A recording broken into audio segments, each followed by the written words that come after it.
Long, long ago, there lived an old farmer and his wife who had made their home in the mountains, far from any town. Their only neighbor was a bad and malicious badger.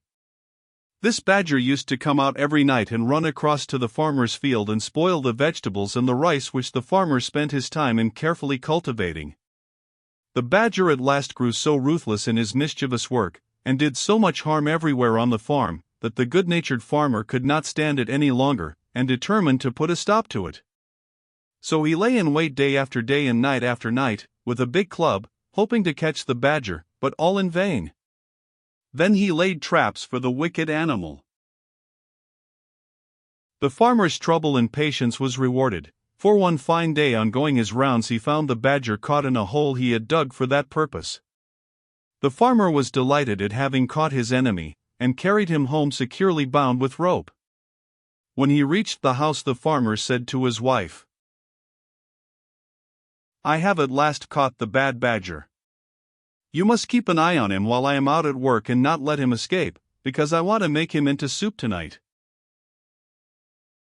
Saying this, he hung the badger up to the rafters of his storehouse and went out to his work in the fields. The badger was in great distress, for he did not at all like the idea of being made into soup that night, and he thought and thought for a long time, trying to hit upon some plan by which he might escape. It was hard to think clearly in his uncomfortable position, for he had been hung upside down. Very near him, at the entrance to the storehouse, looking out towards the green fields and the trees and the pleasant sunshine, stood the farmer's old wife pounding barley. She looked tired and old. Her face was seamed with many wrinkles, and was as brown as leather, and every now and then she stopped to wipe the perspiration which rolled down her face. "Dear lady," said the wily badger, "you must be very weary doing such heavy work in your old age. Won't you let me do that for you? My arms are very strong, and I could relieve you for a little while." "Thank you for your kindness," said the old woman, "but I cannot let you do this work for me because I must not untie you, for you might escape if I did, and my husband would be very angry if he came home and found you gone." Now, the badger is one of the most cunning of animals, and he said again in a very sad, gentle voice, "You are very unkind. You might untie me, for I promise not to try to escape. If you are afraid of your husband, I will let you bind me again before his return when I have finished pounding the barley.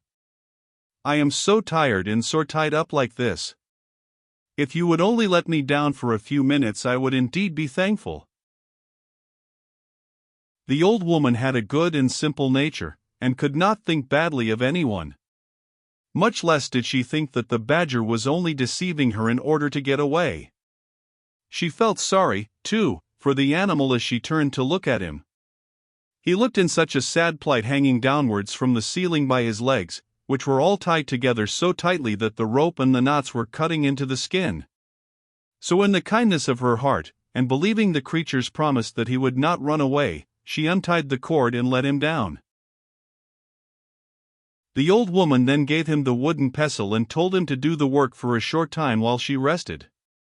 He took the pestle, but instead of doing the work as he was told, the badger at once sprang upon the old woman and knocked her down with the heavy piece of wood. He then killed her and cut her up and made soup of her, and waited for the return of the old farmer. The old man worked hard in his fields all day, and as he worked he thought with pleasure that no more now would his labor be spoiled by the destructive badger. Towards sunset he left his work and turned to go home. He was very tired, but the thought of the nice supper of hot badger soup awaiting his return cheered him. The thought that the badger might get free and take revenge on the poor old woman never once came into his mind. The badger meanwhile assumed the old woman's form, and as soon as he saw the old farmer approaching came out to greet him on the veranda of the little house, saying, "So you have come back at last. I have made the badger soup and have been waiting for you for a long time." The old farmer quickly took off his straw sandals and sat down before his tiny dinner tray. The innocent man never even dreamed that it was not his wife but the badger who was waiting upon him, and asked at once for the soup. Then the badger suddenly transformed himself back to his natural form and cried out, "You wife-eating old man! Look out for the bones in the kitchen!" Laughing loudly and derisively, he escaped out of the house and ran away to his den in the hills. The old man was left behind alone. He could hardly believe what he had seen and heard. Then when he understood the whole truth, he was so scared and horrified that he fainted right away. After a while he came round and burst into tears. He cried loudly and bitterly. He rocked himself to and fro in his hopeless grief. It seemed too terrible to be real that his faithful old wife had been killed and cooked by the badger while he was working quietly in the fields, knowing nothing of what was going on at home, and congratulating himself on having once for all got rid of the wicked animal who had so often spoiled his fields. And oh! the horrible thought, he had very nearly drunk the soup which the creature had made of his poor old woman. "Oh dear, oh dear, oh dear," he wailed aloud. Now, not far away there lived in the same mountain a kind, good-natured old rabbit. He heard the old man crying and sobbing and at once set out to see what was the matter, and if there was anything he could do to help his neighbor. The old man told him all that had happened. When the rabbit heard the story, he was very angry at the wicked and deceitful badger, and told the old man to leave everything to him and he would avenge his wife's death. The farmer was at last comforted, and, wiping away his tears, thanked the rabbit for his goodness in coming to him in his distress. The rabbit, seeing that the farmer was growing calmer, went back to his home to lay his plans for the punishment of the badger. The next day the weather was fine, and the rabbit went out to find the badger. He was not to be seen in the woods or on the hillside or in the fields anywhere, so the rabbit went to his den and found the badger hiding there, for the animal had been afraid to show himself ever since he had escaped from the farmer's house, for fear of the old man's wrath. The rabbit called out, "Why are you not out on such a beautiful day? Come out with me, and we will go and cut grass on the hills together."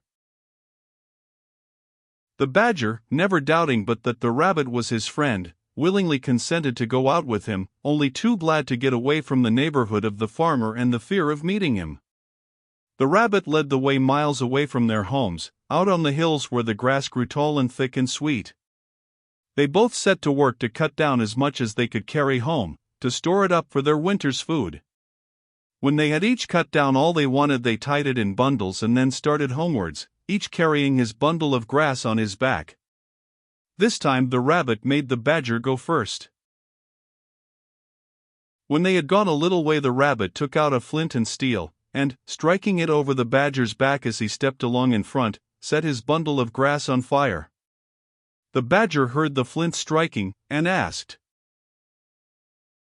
"What is that noise? Crack, crack?"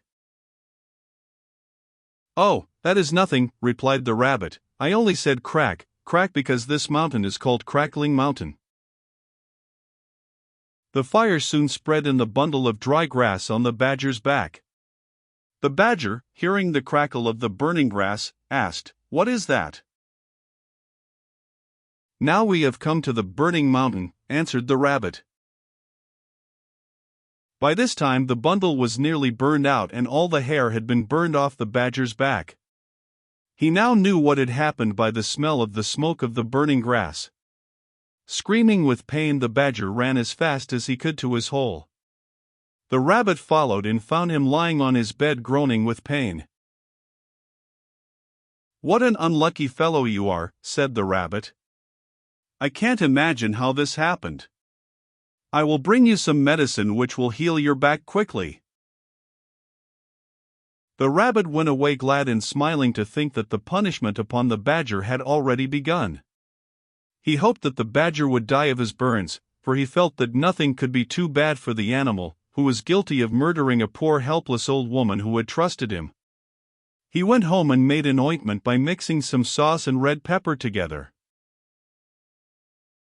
He carried this to the badger, but before putting it on he told him that it would cause him great pain, but that he must bear it patiently, because it was a very wonderful medicine for burns and scalds and such wounds. The badger thanked him and begged him to apply it at once.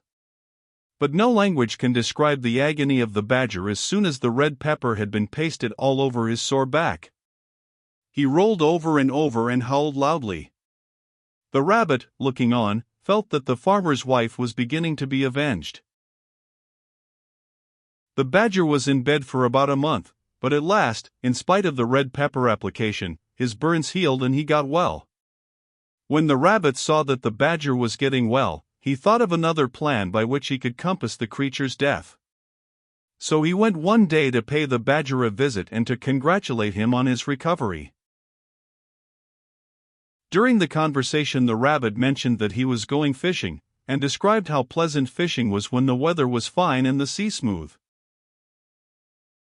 The badger listened with pleasure to the rabbit's account of the way he passed his time now, and forgot all his pains and his month's illness, and thought what fun it would be if he could go fishing too, so he asked the rabbit if he would take him the next time he went out to fish.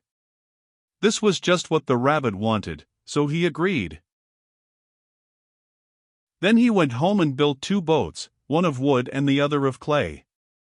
At last they were both finished, and as the rabbit stood and looked at his work, he felt that all his trouble would be well rewarded if his plan succeeded, and he could manage to kill the wicked badger now. The day came when the rabbit had arranged to take the badger fishing. He kept the wooden boat himself and gave the badger the clay boat. The badger, who knew nothing about boats, was delighted with his new boat and thought how kind it was of the rabbit to give it to him. They both got into their boats and set out. After going some distance from the shore, the rabbit proposed that they should try their boats and see which one could go the quickest. The badger fell in with the proposal, and they both set to work to row as fast as they could for some time. In the middle of the race, the badger found his boat going to pieces, for the water now began to soften the clay. He cried out in great fear to the rabbit to help him. But the rabbit answered that he was avenging the old woman's murder, and that this had been his intention all along, and that he was happy to think that the badger had at last met his deserts for all his evil crimes, and was to drown with no one to help him. Then he raised his oar and struck at the badger with all his strength till he fell with the sinking clay boat and was seen no more. Thus at last he kept his promise to the old farmer. The rabbit now turned and rowed shorewards, and having landed and pulled his boat upon the beach, hurried back to tell the old farmer everything, and how the badger, his enemy, had been killed. The old farmer thanked him with tears in his eyes. He said that till now he could never sleep at night or be at peace in the daytime, thinking of how his wife's death was unavenged, but from this time he would be able to sleep and eat as of old. He begged the rabbit to stay with him and share his home, so from this day the rabbit went to stay with the old farmer, and they both lived together as good friends to the end of their days.